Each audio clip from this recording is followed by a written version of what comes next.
आज आपण बनवणार आहे स्पेशल चिकन थाळी. तो चिकन शिजायला लावण्यासाठी घालायचं आहे तेल. तेल गरम झाल्यावर घालायचा आहे कांदा. कांदा झाल्यानंतर मीठ, अद्रक लसूण पेस्ट, धना पावडर, हळद पावडर. ते 1 मिनिट परतून घ्यायचं. घालायचं आहे नंतर चिकनही वाफळून घ्यायचं आहे. वाफळल्यानंतर चिकनमध्ये गरम पाणी घालायचं आहे. गरम पाणी घातल्यानंतर जो पण चिकन शिजतं तो पण आपण मसाला तयार करून घ्या. इथे घेतलेला आहे खोबरं, कांदा, 4-5 हिरव्या मिरच्या, कोथिंबीर, लसूण, अद्रक. तर आपण मसाला तयार करून घेतला आहे. इथे सुकन चिकन करूया. इथं घातलेले आहे तेल, करून घेतलेला मसाला व्यवस्थित परतून घ्यायचा आहे.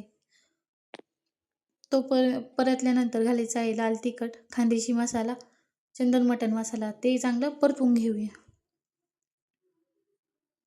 परतल्यानंतर आता इथं आपण ओलसर पाण्यासाठी थोडंसं आळणी पाणी घालणार आहे. आळणी पाणी 2 चमचे घातलेलं आहे.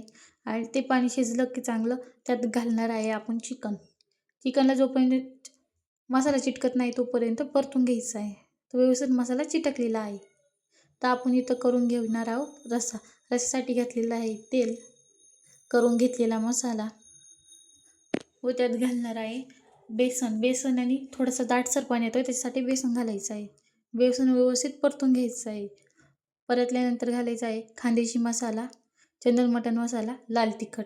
तेही व्यवस्थित परतून घ्यायचं आहे. परतल्यानंतर त्यात आपण घालणार आहे आळणी रस्सा. आळणी रस्सा येऊन व थोडीशी वरतून कोथिंबीर घालणार आहे व व्यवस्थित रस्सा खतखता शिजून द्यायचा आहे. तर तयार झाला आपल्या हॉटेलसारखा रस्सा.